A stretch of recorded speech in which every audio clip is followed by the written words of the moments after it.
पहाड़ियाँ ते चिट्टी दाड़ियाँ, मतलब हरियाली और रिटायर्ड लोगों का शहर। ये थी पहचान इस शहर चंडीगढ़ की, जिसे फ्रेंच आर्किटेक्ट ला कॉर्ब्यूज़र ने डिजाइन किया था। भारत की सबसे प्लान और ऑर्गेनाइज सिटी का खिताब चंडीगढ़ को हमेशा मिला है और ग्रीनरी तो इस शहर का एक ट्रेडमार्क है, फिर चाहे गार्डन्स हो या फिर हर चौराहे पर बना एक चौक।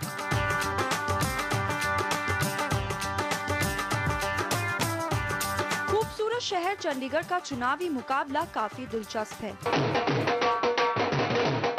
एक तरफ है कांग्रेस के मजे हुए नेता और यहाँ से 4 बार जीत चुके मौजूदा सांसद पवन बंसल, तो दूसरी ओर उन्हें टक्कर देने के लिए जी जान से जुटी हैं ग्लैमर वर्ल्ड से राजनीति में एंट्री करने वाली 2 महिलाएं, बीजेपी से किरण खेर और आम आदमी पार्टी से गुलपना। चंडीगढ़ में मुकाबला बहुत कड़ा हो चला है। आगे बढ़ने से पहले इस शहर को थोड़ा करीब से जानते हैं। चंडीगढ़ कुछ मामलों में बेहद अनोखा है। भारत का ये पहला प्लान शहर आजादी के बाद अस्तित्व में आया और अपने खूबसूरत और बेजोड़ आर्किटेक्चर और डिजाइन के लिए पूरी दुनिया में मशहूर हुआ। एक प्राचीन चंडी मंदिर के चलते इस शहर का नाम पड़ा चंडीगढ़। सबसे खास बात यह है कि पंजाब और हरियाणा दोनों की राजधानी ये शहर है। राजनीतिक नजरिए से देखें तो ये एक केंद्र शासित प्रदेश है। यहाँ पर एक ही संसदीय सीट है और वोटर्स की संख्या करीब 6 लाख है। कांग्रेस के पवन बंसल यहाँ से जीत की हैट्रिक लगा चुके हैं, लेकिन रेल गेट घोटाले में नाम आने और एंटी इनकम्बेंसी फैक्टर के चलते इस बार उनकी राह मुश्किल लग रही है। हालांकि ये कहना कि पिछले 5-10 सालों में चंडीगढ़ में कोई काम या तरक्की नहीं हुई है, ये कहना गलत होगा। इस शहर की तरक्की का सबसे बड़ा उदाहरण यहाँ का राजीव गांधी आईटी पार्क है। यकीन मानिए ये एक ऐसी चीज है जिस पर चंडीगढ़ वालों को गर्व होता है। इस आईटी पार्क में इन्फोसिस, डीएलएफ, एल्केमिस्ट जैसे नामी गिरामी कंपनियों के दफ्तर हैं। एक और एरिया है ये कोऑपरेटिव हाउसिंग सोसाइटी, जिन्हें न्यू चंडीगढ़ कहा जाता है। ये सब चंडीगढ़ की तरक्की तो दिखाते हैं, लेकिन फिर भी चंडीगढ़ के लिए, लोगों के लिए भ्रष्टाचार इस चुनाव में सबसे बड़ा मुद्दा है। करप्शन तो सभी ने की है। अगर कह रहे हैं कि उसने नहीं की, उसने नहीं की, करप्शन तो करप्ट तो सभी हैं। इस बार चांस देके देखिए, अलग डिफरेंट आप आइए, देखते हैं। कांग्रेस तो इतने सालों से देश का भला नहीं कर सकता, बीजेपी को चांस देंगे। बीजेपी को देखते हैं क्या क्या बेरोजगारी, भ्रष्टाचार कैसे दूर करेंगे। अपने आप चीफ मिनिस्टर होके दिल्ली में धरना दे रहे हैं, मैं अपनी दुकान के आगे धरना दे दूं, ये आम आदमी का काम है जी। उसने करोड़ों रुपया खा लिया, क्या बना? कुछ नहीं बनता किसी का। बंसल ने करोड़ों रुपया खाया है, तो आप नाराज है कांग्रेस से? कांग्रेस से नाराज क्यों नहीं होंगे? करोड़ों रुपया खा लिया, घपला कर दिया, करोड़ों घपला किए हुए।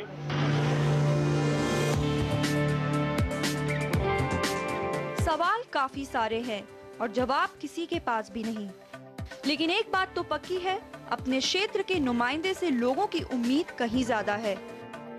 तो बंसल को चुनौती देने वाले उम्मीदवार क्या वोटरों का ये भरोसा जीत पाएंगे? चंडीगढ़ की एक बहुत बड़ी खासियत तो मैं आपको बताना भूल गई, दैट इज अस।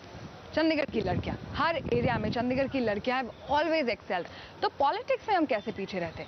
इसलिए द 2 डिम्पल्ड ब्यूटीज गुलपनाग और किरण खेर एक बहुत ही टफ फाइट देने वाली हैं इस इलेक्शन हमारे very old uncle Scrooge mister Pawan Kumar Bansal को। Of course not to forget the BSP candidate Jannat Jahan. एक बात तो बहुत ही साफ है कि चंडीगढ़ की भी जितनी पब्लिक है वो बदलाव चाहती है, लेकिन ये बदलाव की लहर जितनी स्ट्रांग है वो बह किस ओर रही है, ये पता लगाना बहुत ही इंपॉर्टेंट है।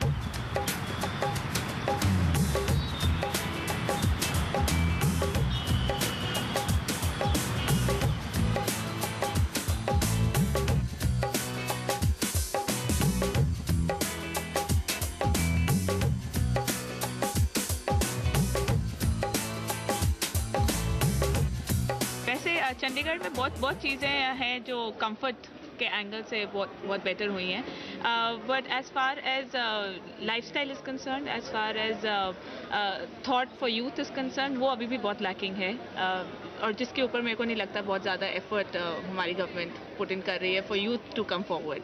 So that's one place where I'm looking forward to voting to a new party this time. And तो किसे वोट करेंगे आप? मैं आपको इस बार केजरीवाल को स्वराज थोड़ा सा ट्राई करके देखें कैसा रहता है। चंडीगढ़ में ज़्यादातर हम देखते हैं बहुत से लोग आते हैं बाहर से, तो यूथ का काफ़ी क्रेज़ है। और Narendra Modi as far as I am concern के यूथ जो है इस टाइम वो नरेंद्र मोदी को बहुत सपोर्ट कर रही है। मेरे को ये लगता है कि चंडीगढ़ में एक प्रॉब्लम जो शुरू से आज तक रही है वो है रेड टेपिज्म की, ब्यूरोक्रेसी की, because Chandigarh is the capital of 2 states. So bureaucratic rule के अगेंस्ट अगर किसी ने आवाज़ उठाई है, if there is any politician, वो है Arvind Kejriwal. So 100% I support the Aam Aadmi party for that. पहले मैं कांग्रेस सपोर्टर होता था, लेकिन जो पिछले कुछ टाइम से we have discovered that this party has been enrolled in, काफ़ी कंट्रोवर्सी हुई इस पार्टी को लेकर। तो अब मेरा जो विश्वास है वो इस पार्टी से हट गया है। आइए थोड़ा जान लेते हैं कांग्रेस, बीजेपी और आम आदमी पार्टी के उम्मीदवारों में कितना दम है। इस बार यहां से 4 बार सांसद रह चुके पवन बंसल की साख दाव पर होगी। 65 साल के पवन बंसल पेशे से वकील हैं और 1999 के चुनाव से लगातार उन पर चंडीगढ़ के लोगों का भरोसा बना हुआ है। 1991 के चुनाव में भी उन्होंने जीत का स्वाद चखा था। यूपीए सरकार में संसदीय कार्य मंत्री और रेल मंत्री भी रह चुके हैं, लेकिन पिछले साल रेल गेट घोटाले में उनके भांजे विजय सिंगला की गिरफ्तारी के बाद बंसल का नाम भी उछला और रेल मंत्री से इस्तीफा देना पड़ा। वहीं जांच एजेंसी ने क्लीन चिट दे दी है, लेकिन ये दाग उन्हें परेशान कर रहा है। बीजेपी ने इस बार चंडीगढ़ से सत्यपाल जैन की जगह किरण खेर को टिकट दिया है। चंडीगढ़ के सिख परिवार में जन्म लेने वाली किरण पेशे से जानी मानी एक्ट्रेस हैं और मशहूर अभिनेता अनुपम खेर की पत्नी। हालांकि लाडली और रोको कैंसर जैसे सामाजिक कार्यों में भी वो सक्रिय रही हैं। 2009 में उन्होंने बीजेपी को ज्वाइन किया था। किरण खेर नरेंद्र मोदी की मुरीद हैं और पार्टी के चुनाव प्रचार में भी बढ़ चढ़कर हिस्सा लिया है। इसका इनाम इन्हें चंडीगढ़ के टिकट के रूप में मिला। आम आदमी पार्टी ने अपनी छवि के विपरीत गुल पनाग को चंडीगढ़ की रणभूमि में उतारा है। मिस यूनिवर्स कंपटीशन में हिस्सा ले चुकी 35 साल की गुल पनाग भी बॉलीवुड से ही आती हैं। कर्नल शमशेर सिंह फाउंडेशन के नाम से एक एनजीओ भी वो चलाती हैं, जो जेंडर इक्वालिटी, शिक्षा और आपदा प्रबंधन के लिए काम करता है। देखना होगा नए विकल्प के तौर पर आम आदमी पार्टी वोटर का भरोसा जीतने में कितना कामयाब होती है। अभी लेंगे एक ब्रेक के बाद बताएंगे कि चंडीगढ़ में चुनावी मुद्दे क्या हैं और वोटर क्या चाहता है वहां का। आप बने रहिए।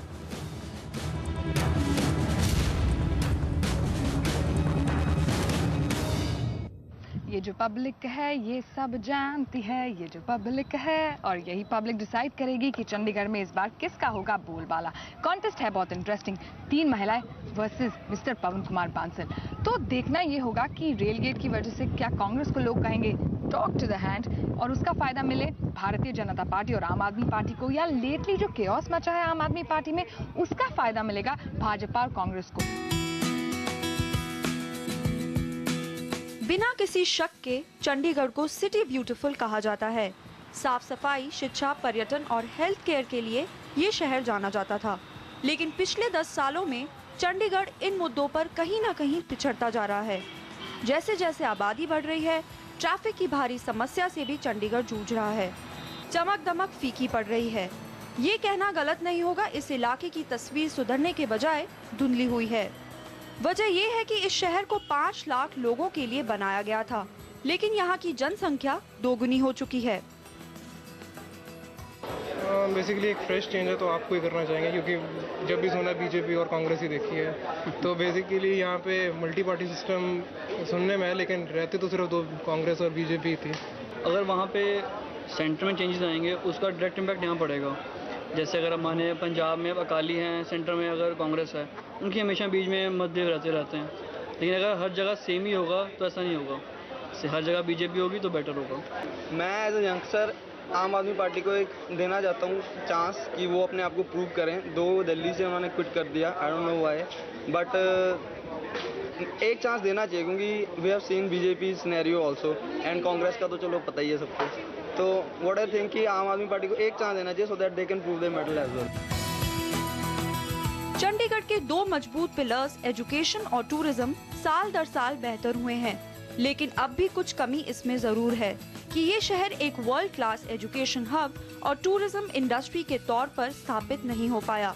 गौर करने वाली बात यह है कि पंजाब और हरियाणा के ज्यादातर युवा पढ़ाई के लिए चंडीगढ़ ही आते हैं। साथ ही यहाँ के मशहूर रॉक गार्डन, रोज गार्डन और सुखना लेक की चकाचौंध भी आसपास के लोगों को यहाँ खींचती है। रेवेन्यू के लिए ये दोनों सेक्टर्स इस शहर के लिए काफी अहम हैं और इस बात को नरेंद्र मोदी ने खूब तवज्जो दिया है।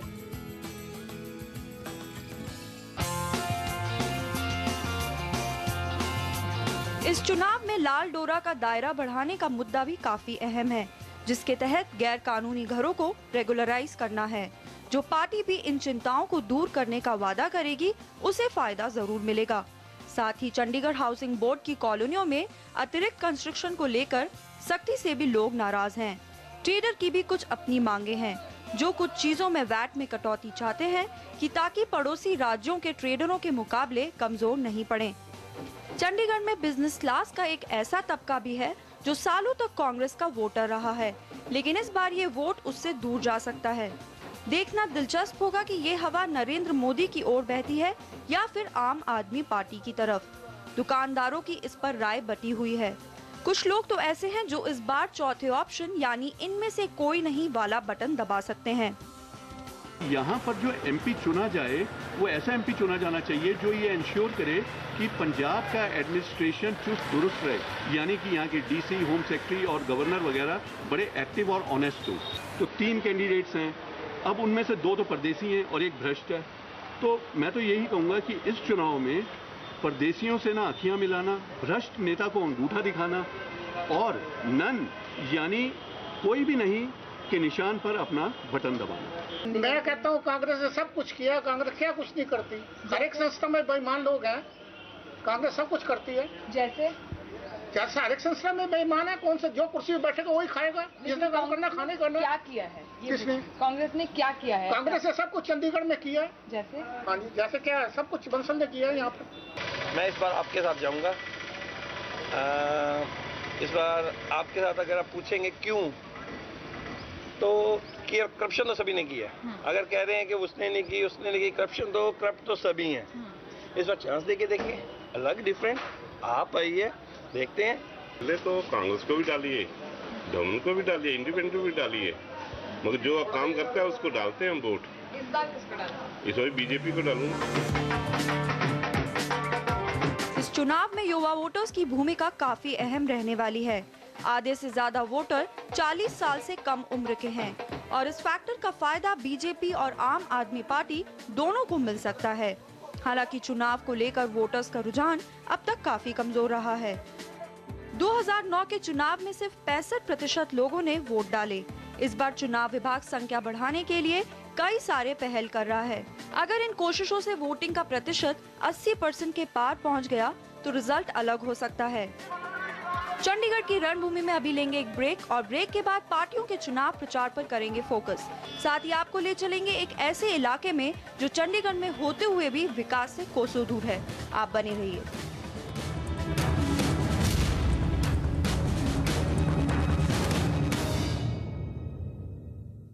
दोस्तों, आम चुनाव आ रहे हैं। दुनिया का सबसे बड़ा लोकतंत्र एक बार फिर अपने लिए एक सरकार चुनेगा। हर नागरिक को इसका हिस्सा बनने का मौका मिलेगा। लेकिन हम अक्सर भूल जाते हैं कि इस वोट के अधिकार को हम तक पहुंचाने के लिए हमारे पूर्वजों ने कितनी बड़ी बड़ी कुर्बानियां दी थी। इसलिए उनको याद करते हुए, उनकी कुर्बानियों को याद करते हुए आज मैं आपके सामने एक शपथ लेना चाहूंगा। ये मेरे हाथ में तिरंगे के रंग के 3 धागे हैं। इन्हें मैं अपनी कलाई पे बांधूंगा। ये नाजुक धागे उस मजबूत शपथ का प्रतीक है कि मैं न डर से, न दबाव से, न धर्म जाति के नाम पर, न पैसों के लिए, न किसी और लालच के लिए मैं अपना वोट नहीं बेचूंगा। और मेरी चाहत है कि आप भी इस शपथ में मेरा साथ दें। जय हिंद।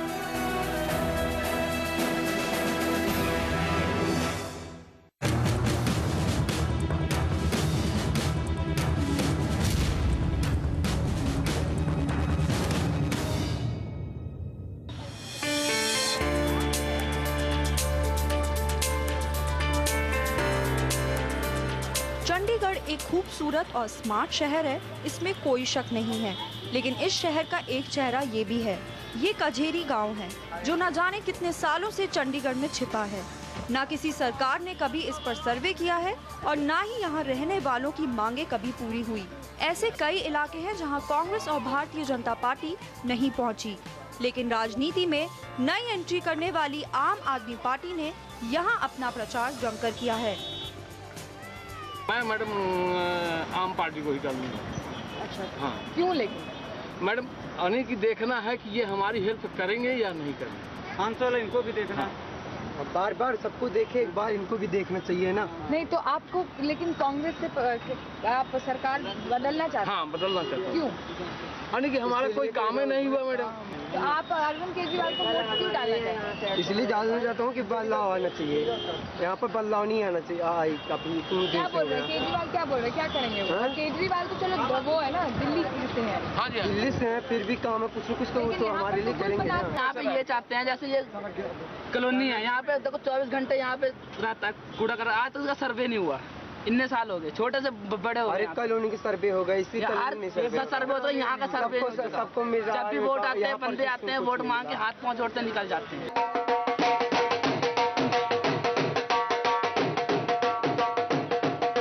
आम आदमी पार्टी के नेता अरविंद केजरीवाल ने अपना रोड शो की शुरुआत इन्हीं इलाकों से की थी। यहाँ सभी बदलाव चाहते हैं। यूपी और बिहार जैसे दूसरे राज्यों से आए लोगों के एक तबके को आपका ये नया तजुर्बा अपील भी कर रहा है। केजरीवाल आम आदमी क्यों का मतलब है कि मैंने बहुत देखा, आजा परवाजा, दादा बाबा पिताजी को देखा, लेकिन इन लोगों की सोच जो है पुराने जमाने मोतीचंद नेहरू के जमाने का है, तो इनको सोच को बदलना होगा। अभी तो इसको केजरीवाल को शायद मेरा दिल कर रहा है कि इसको वोट डालूं। क्यों? बस ऐसा ही कुछ लोग भी सोच रहे हैं, मेरे दिल में भी आ रहा, बार बार मैं इधर को दिया उधर दिया वोट। इधर की मतलब जैसे ये कांग्रेस हो गई, ये हो गया मतलब भाजपा हो गया।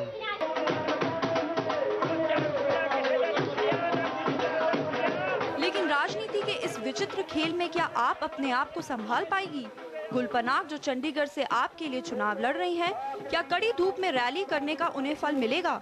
क्या गुल पनाग का ये चार्म और करिश्मा चंडीगढ़ के लोगों पर कोई चमत्कार कर पाएगा? ये देखना बेहद दिलचस्प होगा। लेकिन गुलकिरत कौर यानी गुल पनाग के इरादे पक्के लग रहे हैं। चंडीगढ़ को सुधारने के लिए वो मुंबई तक छोड़ने को तैयार हैं। हमने जब उनसे जानना चाहा कि वो जीतने के बाद कैसे मैनेज करेंगी, तो गुल पनाग ने जो जवाब दिया उसमें उनकी झल्लाहट साफ दिख रही थी। एक बात जो मैंने बहुत सारे यंगस्टर से सुनी है वो ये है, उनके मन में जो डाउट है that you stay in Bombay और आप चंडीगढ़ के रिप्रेजेंटेटिव हैं यहाँ, how will you manage that? वो एक बहुत बड़ा सवाल है। Can I ask a counter question to you before that? Where do you stay? I stay in Bombay. Why do you stay in Bombay? I'm working there. Good question. And Very good. But I work in Bombay and I stay there. My point is, I would not be staying in Bombay. I can barely afford to make a living in Bombay. The only reason I'm in Bombay is because there isn't enough opportunity for the youth in Chandigarh. If Chandigarh gives me an opportunity to come back, there's no reason for me to be in Bombay. तो आप ये कह रहे हैं कि आप चंडीगढ़ वापस आएंगी? I'm going to be based in Chandigarh once I win initially. गुल पनाग ने चंडीगढ़ के लिए मुंबई छोड़ने का वादा किया, तो भला बीजेपी की किरण खेर इससे कैसे पीछे रहती? उन्होंने भी कह दिया है कि जीतने के बाद वो चंडीगढ़ में ही रहेंगी। देखना होगा लेडीज वर्सेस पवन बंसल में वोटर इनकी बातों पर एतबार करता है, क्योंकि एक सवाल लोगों के मन में रहेगा कि ये सेलिब्रिटी सिर्फ चुनावी सीजन में उनके बीच अपनी चमक तो नहीं बिखेर रही हैं। इस बार चंडीगढ़ की मेरी ये जर्नी बहुत अजीब सी रही, क्योंकि मैं यहाँ पर पली बड़ी हूँ। पहली बार मैंने यहाँ ये माहौल देखा है जहाँ पॉलिटिकली इतनी हलचल है। अब पार्टीज और कैंडिडेट्स की जहाँ तक बात है, आम आदमी पार्टी का बहुत ज्यादा बोलबाला है, क्योंकि लोगों के मन में आक्रोश बहुत है, बदलाव चाहते हैं। अब ये बदलाव कांग्रेस से चाहते हैं या फिर कांग्रेस और भारतीय जनता पार्टी से। कई लोगों का कहना है कि वो कांग्रेस को वोट नहीं देंगे और भारतीय जनता पार्टी को शायद दे दें, या फिर आम आदमी पार्टी के चांसेस भी हैं। लेकिन एक तरफ आप देखिए, एक अलग ही वर्ग है जो बहुत ही स्टॉन्च कांग्रेस सपोर्टर्स हैं और वो पवन कुमार बांसल को ही जिताना चाहते हैं। Well, all that said and done, मुझे इस जर्नी से कुछ सीखने को मिला है। वो ये है कि हर एक मतदान बहुत ही अहम होता है। So please go out and vote. बहुत सारी पॉलिटिकल डिस्कशंस आप देखते हैं, उनका बहुत ज्यादा इन्फ्लुएंस आप अपने ऊपर मत होने दीजिए, क्योंकि आपका एक मतदान, आपका एक वोट वो बदलाव लाएगा। तो आप अपनी सोच से जरूर वोट कीजिए। तो 16 मई को पता चलेगा कि कौन सी पार्टी सरकार बनाएगी, लेकिन याद रखिए, you have to go out and vote. फिलहाल चंडीगढ़ की चुनावी रणभूमि से इतना ही। इस खास कवरेज को अगले शो में ले चलेंगे एक और रणभूमि में, जहां टक्कर कांटे की है।